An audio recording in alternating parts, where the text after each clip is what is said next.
Joshua chapter 4, 12 memorial stones. Now, when all the nation had finished crossing over the Jordan, Adonai spoke to Joshua, saying, Take for yourself 12 men from the people, 1 man from each tribe, and command them, saying, Take for yourselves 12 stones from the middle of the Jordan, from the place where the feet of the Kohanim are standing firm. Carry them over with you, and deposit them at the place where you will lodge tonight. Then Joshua called the 12 men whom he had appointed from Beni Israel. 1 man came from each tribe. Joshua said to them, Cross over before the ark of Adonai your God into the middle of the Jordan. Each of you lift up a stone on his shoulder for the number of the tribes of Beni Israel. Let this be a sign among you. When your children ask later, saying, What do these stones mean to you? Then you will say to them, Because the waters of the Jordan were cut off before the ark of the covenant of Adonai. When it crossed the Jordan, the waters of the Jordan were cut off, so these stones would be a reminder to Beni Israel forever. So Beni Israel also did so, as Joshua commanded. They lifted 12 stones from the middle of the Jordan, just as Adonai said to Joshua, for the number of the tribes of Beni Israel. Then they carried them over with them to the lodging place and put them down there. Joshua also set up 12 stones in the middle of the Jordan, at the spot where the feet of the Kohanim carrying the ark of the covenant were standing. They are there to this day. The Kohanim who carried the ark remained standing in the middle of the Jordan until everything that Adonai had commanded Joshua to speak to the people was completed. According to all that Moses has commanded Joshua, the people hurried across. And when all the people had finished crossing over, the ark of the Adonai and the Kohanim crossed over in the presence of the people. Also the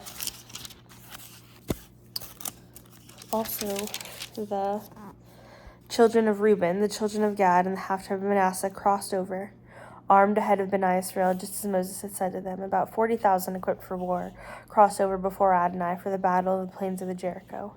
On that day, Adonai exalted Joshua in all the eyes of Israel, in the eyes of all Israel. So they revered him, just as they had revered Moses all the days of his life. Then Adonai spoke to Joshua, saying, Command the Kohanim who are carrying the ark of the testimony to come up from the Jordan.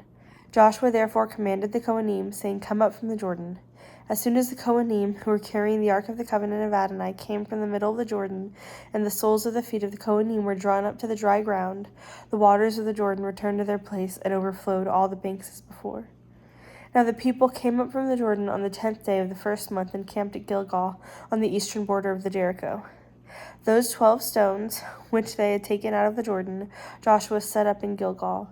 Then they said to Beni Israel, saying, When your children ask their fathers in time to come, saying, What are these stones? Then you will inform your children, saying, Israel crossed this Jordan on dry ground. For Adonai your God dried up the waters of the Jordan before you until you crossed, just as Adonai your God did to the Sea of Reeds, which he dried up before us until we crossed over, so that all the peoples of the earth may know Adonai's hand is mighty, and so that you may fear Adonai your God forever. Joshua chapter 5, circumcision at Gilgal. Now it came about when all the Amorite kings beyond the Jordan westward, and all the Canaanite kings by the sea, heard how Adonai had dried up the waters of the Jordan before Beni Israel until they had crossed, their heart melted, nor were there any spirit in them any more because of Beni Israel. At that time Adonai said to Joshua, Make yourselves flint knives, and circumcise again Beni Israel a second time. So Joshua made flint knives, and circumcised Beni Israel at Gibeath ha-Ararath. Now, this is the reason why Joshua is circumcised. All the people that came out of Egypt who were males, all the men of war, had died in the wilderness along the way after they came out of Egypt. Though all the people that came out were circumcised, none of the people who were born in the wilderness along the way, as they came out of Egypt, had been circumcised. For Beni Israel walked 40 years in the wilderness, until all of the nations of men of war who came out of Egypt died out, because they had not listened to the voice of Adonai. To them Adonai had sworn that he would never let them see the land which Adonai had sworn to their fathers that he would give us, a land flowing with milk and honey. But he raised up their children in their place. Joshua circumcised them, for they were uncircumcised, since they had not been circumcised along the way. Now it came to pass, after they had finished circumcising the entire nation, they remained in their places in the camp until they recovered. Then Adonai said to Joshua, This day I have rolled away the reproach of Egypt from you. Therefore the name of that place has been called Gilgal to this day. When Beni Israel camped at Gilgal, they observed Passover in the evening of the 14th day of the month in the plains of Jericho. On the day after the Passover, on that very day, they ate the produce of the land, matzah, and roasted grain. Then the manna ceased on the day after they had eaten of the produce of the land. Beni Israel had manna no longer, but ate some of the yield of the land of Canaan that year. commander of Adonai's army. Now it came to pass, when Joshua was near Jericho, that he lifted up his eyes and looked, and behold, there was a man standing in front of him with his sword drawn in his hand. Joshua approached him and said to him, "Are you for us, or for our adversaries?" "Neither," he said, "rather I have now come as commander of Adonai's army." Then Joshua fell on his face at the ground and worshipped. Then he asked him, "What is my Lord saying to his servant?" Then the commander of Adonai's army replied to Joshua, "Take your sandal off your foot, for the place where you are standing is holy." And Joshua did so. Chapter 6, Joshua 6. Now Jericho was tightly shut up because of Beni Israel. No one was going out and no one coming in. Then Adonai said to Joshua, "Look, I have given Jericho into your hand with its king and mighty warriors.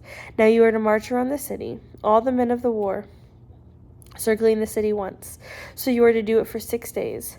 7 Kohanim will carry 7 shofar rams of horns before the ark. Then on the 7th day you are to circle the city 7 times while the Kohanim blow the shofarat. It will be when they make a long blast with the ram's horn, when you hear the sound of the shofar. Have all the people shout a loud shout. Then the wall of the cities will fall down flat, and the people will go up, everyone straight ahead." So Joshua, son of Nun, summoned the Kohanim and said to them, "Take up the ark of the covenant.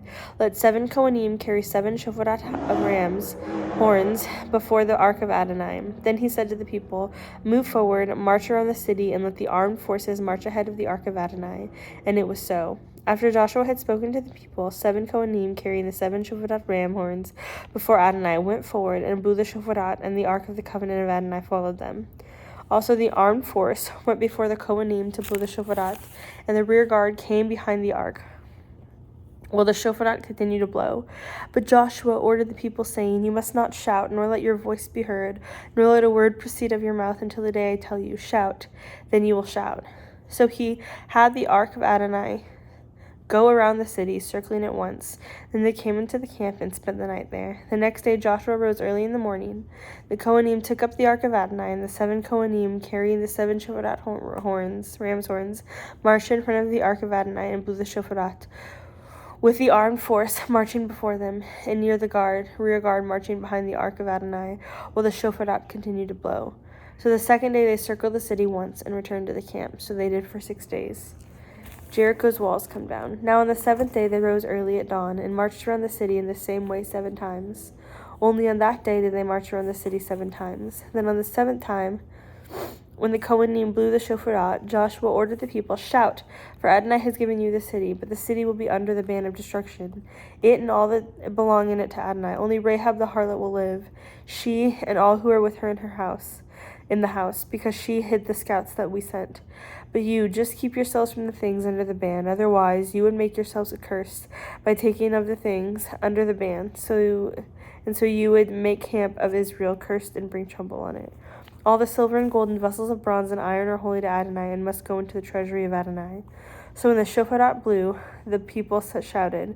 When the people heard the sound of the shofar, the people shouted a loud shout, and the wall fell down flat. So the people went up into the city, everyone straight ahead, and they captured the city. They utterly destroyed everything in the city, man and woman, young and old, ox, sheep, and donkey, with the edge of the sword. Then Joshua said to the 2 men who had spied out the land, "Go into the harlot's house and bring the woman and all who belong to her, as you swore to her." So the young spies went in and brought out Rahab, her father, her mother, her relatives, and all who belonged to her, all her relatives that they brought out, and put them outside the camp of Israel. Then they burned the city with fire and all that was in it. Only the silver, the gold, and the vessels of bronze and iron did they put into the treasury of the house of Adonai. But Rahab the harlot, her father's household, and all who belonged to her, Joshua spared. She has lived in the midst of Israel to this day, because she hid the scouts whom Joshua sent to spy out Jericho. At that time, Joshua made an oath, saying, "Cursed before Adonai is the man who rises up and rebuilds the city. Jericho, O his firstborn, he will lay its foundations, and on his youngest son he will set up its gates." So Adonai was with Joshua, and his fame was throughout the region.